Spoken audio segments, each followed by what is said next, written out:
suis même pas sûr d'ailleurs qu'il y aura beaucoup de sons au moment où les joueurs vont sortir.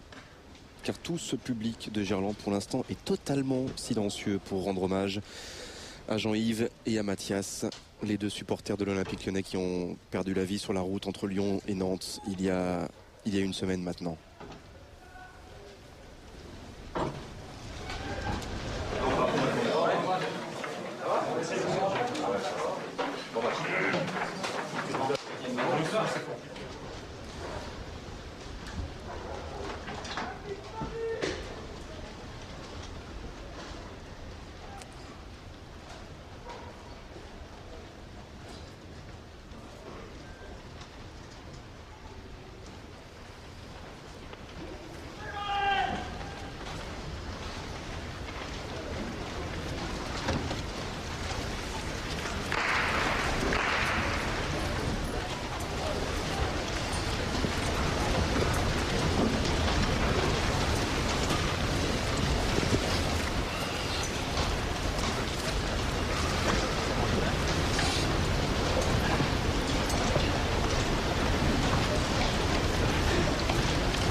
Noir ou du rouge?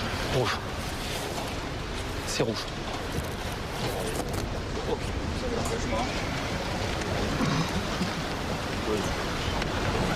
Bon.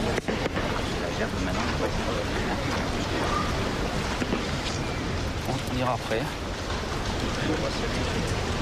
On ira après.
Et ben Franck, c'est très émouvant ce qui vient de se passer pendant pratiquement 5 minutes. Tout Gerland est resté silencieux, tous les supporters et les Parisiens et les Lyonnais sont restés silencieux. Et il n'y a pas grand chose à dire après ça. Moi j'ai jamais vu ça dans un stade de foot, un tel respect et une telle douleur pour rendre un hommage vraiment poignant à Mathias et Jean-Yves, les deux supporters de l'Olympique Lyonnais. Personnellement, je ne l'avais jamais vécu aussi, d'ailleurs. Non, moi non plus, et c'est très émouvant de voir ça. Votre étoile brillera jamais sur Lyon et dans nos cœurs. Et la minute de silence, une de plus, va être respectée maintenant.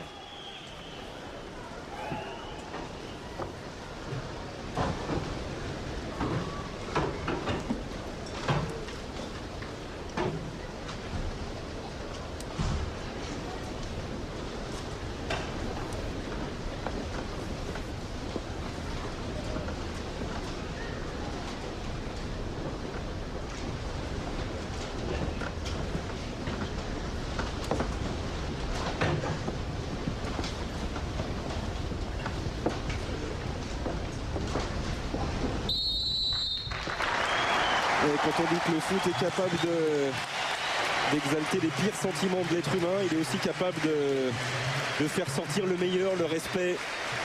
Et ce moment de catharsis collective absolument magnifique. Et c'est parti pour l'ambiance maintenant, mais c'était vraiment un moment de la saison unique qu'on vient de vivre là sur la pelouse de Gerland et sur ce public, ces publics parisiens et lyonnais absolument magnifique de respect. On va parler de l'historique juste avant de commencer avec vous, Philippe. Il est évidemment très très positif côté lyonnais sur les dernières saisons en tout cas.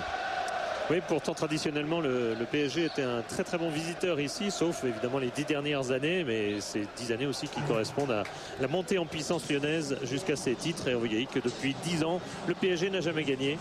4 nuls seulement pour les périples parisiens ici depuis 10 ans. Alors voilà l'objectif de Paoletta et de Louboya et de Jérôme Alonso, qui est un abonné des Lyon-Paris Saint-Germain. Il a l'habitude de les jouer. On se souvient de cette frappe de Sonny Anderson avec une drôle de trajectoire qu'il avait trompée. Il a tout connu ici sauf la victoire. Jérôme Alonso. Ah, si le match pouvait être aussi beau que ces 5 dernières minutes. On voit souvent des choses horribles dans les stades. On voit des choses en Italie, des matchs interrompus en Ligue des Champions par la grande bêtise collective de certains groupes de supporters. Et puis on a vu ça, on a vu ce qui s'est passé il y a quelques secondes dans les tribunes de Lyon. Et j'espère pour ce dernier match de la 33e journée, un très beau match de foot avec des buts. Il n'y en avait pas eu au match aller, il y avait eu des cartons rouges, l'expulsion de Vaïdé-Lelozic, l'expulsion de Yepes, pas de but. On va en avoir ce soir. Le Paris Saint-Germain en rouge, Lyon en blanc. C'est parti pour ce dernier match de la 33e journée. Et le premier coup franc pour Mario Yepes. Ouais, premier coup franc, et on a vu sur cette action en fait c'est Michael Essien qui est sorti venir presser le porteur du ballon, donc ça peut être très intéressant pour Lyon. Qui va certainement de Bernard Mendy sur le joueur du mois de mars, sur Juninho. Ouais, c'est un tacle. Allez, on peut dire par derrière, il ne prend pas le ballon et avec la deuxième jambe il commet la faute. Et 4 fautes en 4 minutes. Juninho, cette fois-ci, quelle trajectoire! Heureusement pour le Paris Saint-Germain, Jérôme Alonso était resté concentré. C'était bien frappé. C'était bien frappé et puis il y avait vraiment beaucoup d'effets, on le voit. Mais belle détente de Jérôme Alonso qui ne prend pas de risque et qui préfère claquer ce ballon. C'est revenu avec un effet au dernier moment. Et ça prenait le chemin de la lucarne. Le corner pour l'Olympique Lyonnais, repoussé par Bernard Mendy au premier poteau. Et pour le joueur de mois de mars, il est pas mal en avril non plus. Oui, c'est vrai. Fournier, cette faute sur Sidney Govou. Voilà une situation que les Lyonnais n'ont pas eu une seule fois en 90 minutes à Eindhoven. Un coup franc pour Juninho bien placé. Oui, les Lyonnais ont fait une super entame. Ils sont en train de peser sur la défense parisienne et le défenseur commet la faute là. Et c'est un coup franc super dangereux. Est-il utile de rappeler que Juninho en a transformé 6 cette saison en championnat, plus 1 en Ligue des Champions.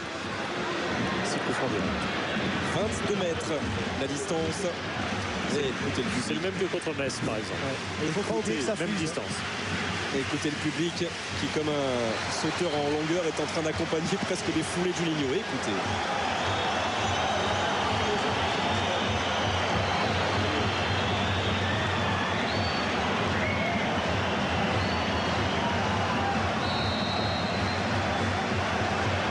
Juninho face au mur parisien.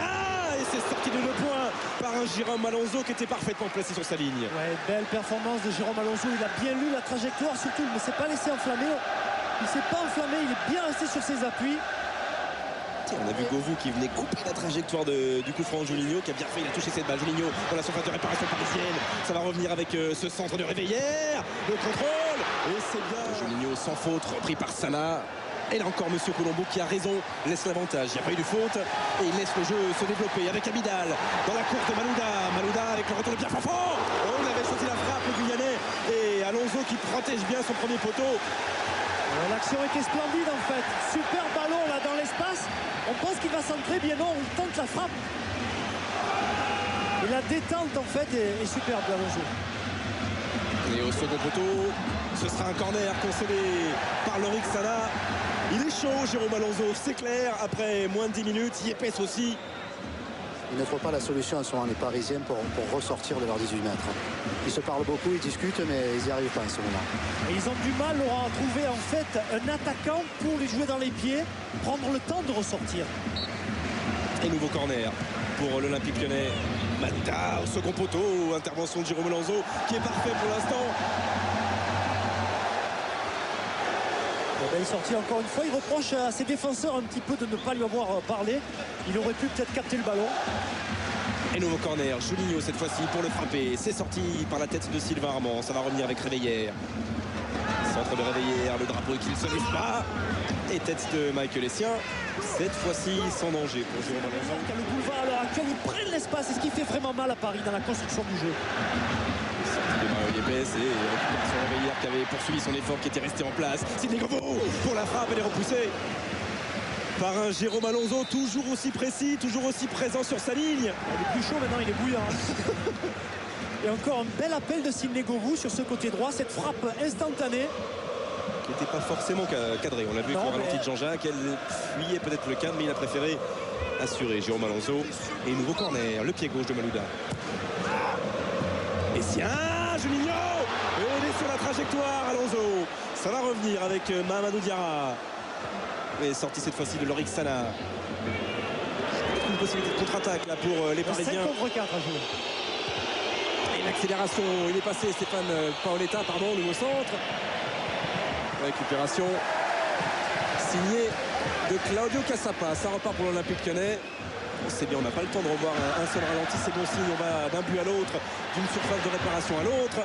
Et cette fois-ci c'est sorti, il a fait l'effort pourtant Florent Malouda. Oui, ça fusait sur les longs ballons. Mais ce désir, encore une fois, dès qu'on a récupéré le ballon côté lyonnais, on cherche un joueur disponible et on joue en première intention. Et il y a surtout le milieu à 3, les 3 axiaux. Il y en a pratiquement 2 sur 3, voire 3 sur 3 qui viennent participer au jeu offensif. Oui. Donc autant vous dire que ça fait du monde quand ils attaquent. Mendy sans commettre de faute dans les pieds d'Abidal et 2 joueurs parmi les joueurs les plus rapides du championnat de France face à face. Mendy devant Abidal, le contrôle de Louboya. Et voilà l'une des premières tentatives du Paris Saint-Germain. Louboya qui ne trouve pas le cadre de couper, mais l'intention était là. L'intention était là, le ballon était très bon de la part de Mendy. La mortie de poitrine également pour se dégager du défenseur. La frappe après est beaucoup trop enlevée, mais c'est une action. Surtout ce qui est intéressant, c'est ce long ballon croisé. Mais Diarra, c'est quelque chose. Malouda, pas de hors-jeu. Et la sortie dans les pieds de Sylvain Wiltor, signé Jérôme Alonso. Et le respect entre les deux hommes derrière et qui se tapent dans la main, Alonso et Wiltor. Il est chaud, Jérôme Alonso. Il pourra me bloquer un peu des ballons quand même. Mais celui-là, il était difficile à bloquer. Il fallait juste jaillir et il l'a parfaitement réalisé. Ce sera difficile là pour Réveillère, qui lui aussi a fait un très très grand match. Anthony Réveillère à Eindhoven mercredi. Et en ce début de rencontre, c'est vrai que les 2 latéraux côté lyonnais pèsent énormément. Et quelle belle balle de la part de Florent Malouda. Il n'y a pas du tout hors-jeu. Bel appel de Sylvain Wiltor. Il a sorti aussi au pied, super de Jérôme Alonso. Mais que ce ballon était beau entre les jambes de Yepes, petit pont. Et ce qu'il faut noter, Franck, dans ce genre de match côté lyonnais, c'est qu'on voit souvent celui qui a le ballon. Est-ce qu'elle va s'accompagner de la part de M. Colombo d'une sanction administrative? Non. Le rythme des fautes qui a beaucoup baissé quand même, ce qui rejoint peut-être ce que dit Laurent Fournier, une certaine peur, une certaine retenue du côté parisien. Ils sont archi dominés, ils n'ont commis que cette faute, je dis. Alors on va à nouveau faire silence pour écouter Gerland soutenir Juninho pour sa deuxième tentative sur coup franc sans doute direct. Et le radar avec un mur parisien qui n'est pas encore à 9,15 m. De quel côté, Franck? Le côté droit du gardien? Il est excentré, je pense, oui. Par-dessus le mur, ça. Tu l'aimes bien. Alors on va suivre ça, même si le mur n'est pas tout à fait à 9,15 m, on l'a vu avec le radar des canals. Juninho.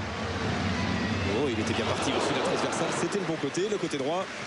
Mais Jérôme Alonso était pas mal placé. Oui, Jérôme avait bien anticipé, il était sur la trajectoire. Beaucoup d'effets encore dans la balle. Et Juninho, il a cette particularité, en fait, quand il frappe la balle, on le voit, c'est un fouetté en quelque sorte, ce qui fait que la balle plonge rapidement. 7 tirs en 20 minutes, oui, c'est pas extrêmement courant. Et là, Stéphane Pichot qui va prendre toute son aile droite et obliger Cassapa à monter sur lui. Derrière Paoletta. Et la barre qui va sauver l'Olympique Lyonnais et Grégory Coupet. Bon, une seule aile lui suffit, ça on sait. Oui, mais c'est ce qui est vraiment intéressant. Moi, le centre de Pichot là, une seule touche. Bon, Paoletta, on connaît hein, le renard des surfaces, c'était bien joué. Cette frappe là, qui heurte la transversale, mais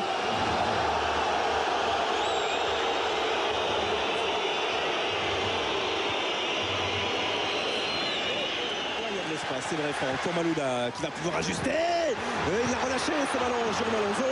Il était dur à bloquer, il était très dur à bloquer. Il est supplé par son capitaine qui dégage. Donc déjà 10 interventions dans cette première période. Et peut-être la 11e, nouveau déboulé, Michael Essien, il y a de l'espace pour Juninho. Oh, il a un petit peu...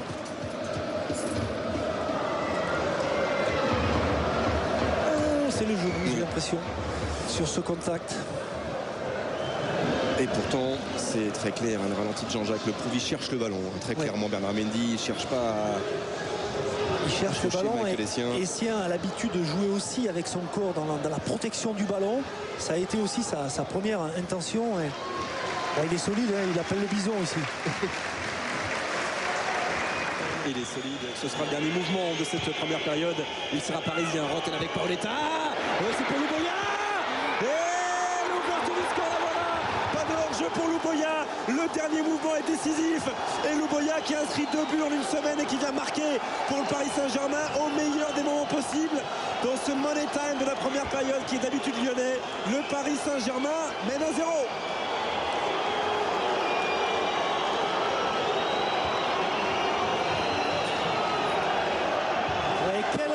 Superbe ballon en fait de Rotten. Paoletta, première intention. Il sait que derrière il y a Louboya. Cette petite passe du pied gauche qui passe entre les jambes de Chris. Et là, le plat du pied. Bien évidemment, plat du pied sécurité. Et voilà, c'est vraiment superbement bien fait. Beaucoup de réalisme. Le réalisme des Parisiens, pas de hors-jeu, on l'a vu avec le révélateur pour Louboya. Quelle fin de première période, on l'a dit, largement dominé par l'Olympique Lyonnais. Et Paris Saint-Germain efficace. Elle est très vite. Dans la simplicité, surtout, on le disait, dans la technique aussi. Le coup d'envoi de cette seconde période, on a vu la prière de Lorik Sana avant le coup d'envoi des 45 dernières minutes. Et ça joue bien en face. Face aussi l'équipe de Laurent Fournier qui le mène ce ballon pour l'État. Et il n'y a pas d'hors-jeu pour Sylvain Armand. Et Louboya qui manque son contrôle. Mais c'est pas terminé pour le Paris Saint-Germain. Bernard Mendy. Toujours pas terminé Armand, il n'a pas vu Rotten, il préfère frapper. Oh, ça avait été dévié par Paoletta. Et les 2 jambes de Grégory Coupet qui vont sauver l'Olympique Lyonnais. Oh, on est peut-être, qui sait, en train d'assister à la première grosse sensation et la première défaite de l'Olympique Lyonnais à Gerland. Mais super barré hein, de Coupet, cette balle qui est déviée par Paoletta. Et on a vu Grégory Coupet qui était vraiment parti sur ses appuis. Et ils vont commencer à y croire, les coéquipiers de Jérôme Rotten. Pourquoi pas? La réussite, elle était avec eux. La qualité, on l'a dit, hein, mais la réussite en fin de première période.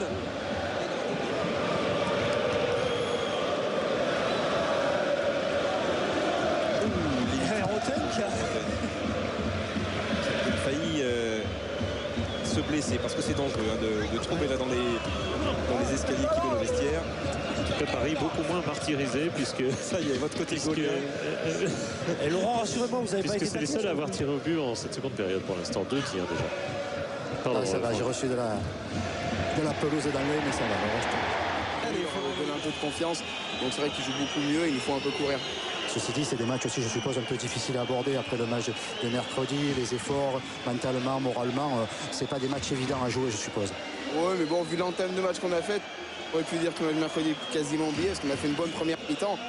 Mercredi, c'est passé. Maintenant, il faut passer à autre chose. C'est le championnat. C'est vrai que c'est difficile. Vous savez, il faudra des matchs comme ça si on va être champion. Ok, en tout cas, merci. Et on comprend mieux les cris de douleur de Bernard Mendy.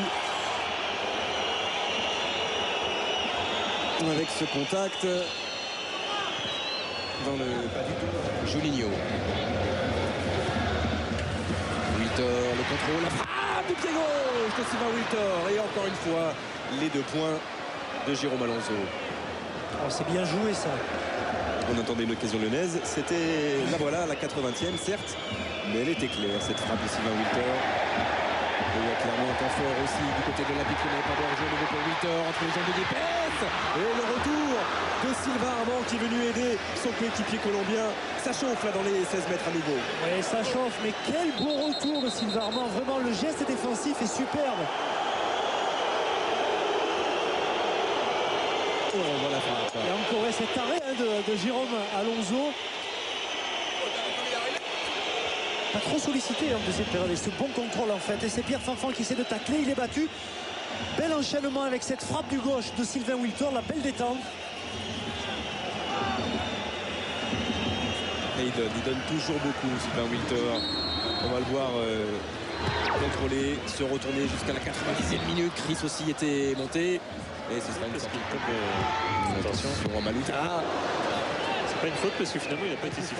Chris qui se précipite dans la phase de respiration. Il y a Bergogneau, il y a Diarra, Chris, Nilmar, Wiltord, Essien, tous dans la surface de réparation parisienne. Et encore Alonso. Et ça ne passe toujours pas pour les Lyonnais. Dans les 6 mètres, ils sont tellement nombreux. Une muraille rouge s'est dressée face à Bergogneau, face à Chris, face à tous les autres.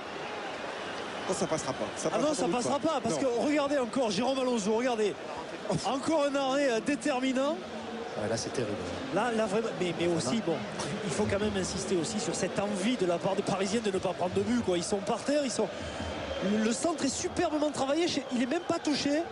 Du genou, hein. Il la sort du genou, hein, Jérôme Alonso, et après c'est une marée humaine. Après c'est à la mot dans les 6 mètres. Quand on voit Pierre Fanfan et Yepes se jeter comme ça défensivement sur le ballon. Je me demande si le meilleur défenseur ça n'a pas été Nilmar. Je crois que c'est Tanguy Paris qui ne s'est pas imposé ici à Gerland depuis plus de 10 ans. Un Lyon qui n'a pas perdu sur sa pelouse depuis plus d'1 an en Ligue 1. Essien. Abidal. Wiltord. Ça passe pour Wiltord. Michael Essien passe au mur et ça défend en montant. Et ce coup franc pour l'Olympique Lyonnais obtenu par Michael Essien. Il reste un peu plus de 3 minutes et ils le savent, les Parisiens ils le savent que c'est une balle d'un partout pour Juninho peut-être. Ouais, un beau crochet en fait, un des siens, tout le monde pense qu'il va frapper, il fait ce crochet et puis Mario Yepes accroche le pied d'appui. Et Franck, il y a une belle image, enfin, on ne peut pas se rendre compte parce qu'on est sur le ballon, mais pendant que tous les Parisiens gueulaient après l'arbitre ou quoi que ce soit, c'est Jérôme Alonso qui est déjà en train de préparer ce qu'il va faire, comment il va se placer, ce qu'il va dire. On le sent vraiment concentré sur ce dernier coup franc, c'est terrible. Et il y a un superbe face-à-face, un superbe face-à-face à l'heure actuelle, et c'est justement Jérôme Alonso qui lui place vraiment. Et en face, il y a Juninho, pour lui le stade est vide, hein. Il n'y a même plus de mur, il n'y a plus rien. Depuis tout à l'heure, il regarde le ballon. Non mais il y est quoi, je sais pas ce que ça va donner, mais en tout cas il est concentré. C'est effectivement un face-à-face entre Juninho et Paoletta qui va protéger le deuxième poteau. Et absolument Paoletta qui est revenu protéger le deuxième poteau parce que Jérôme Alonso était peut-être rebattu sur celui-là. On va revoir ça au ralenti. Philippe Delcourt, il avait tout senti depuis son poste de statisticien et il nous disait regardez Paoletta, il va aller au second poteau. Et bien il est allé au second poteau par Malouda, mais pas la deuxième. Et il recule. Et c'est lui. Ouais, mais c'est vraiment bien joué parce que je pense qu'il y avait but. Hein. C'est la tête de Paoletta. Jérôme Alonso me paraissait légèrement en retard parce qu'il est masqué aussi. Il y a beaucoup de monde devant d'accrocher lui sa première victoire d'entraîneur à l'extérieur avec le Paris Saint-Germain au point de pénalty. Djibril. Il est revenu Djibril avec Liverpool, mais Edouard lui s'impose ici à Gerland. Le joli coup réussi par les Parisiens et très clairement.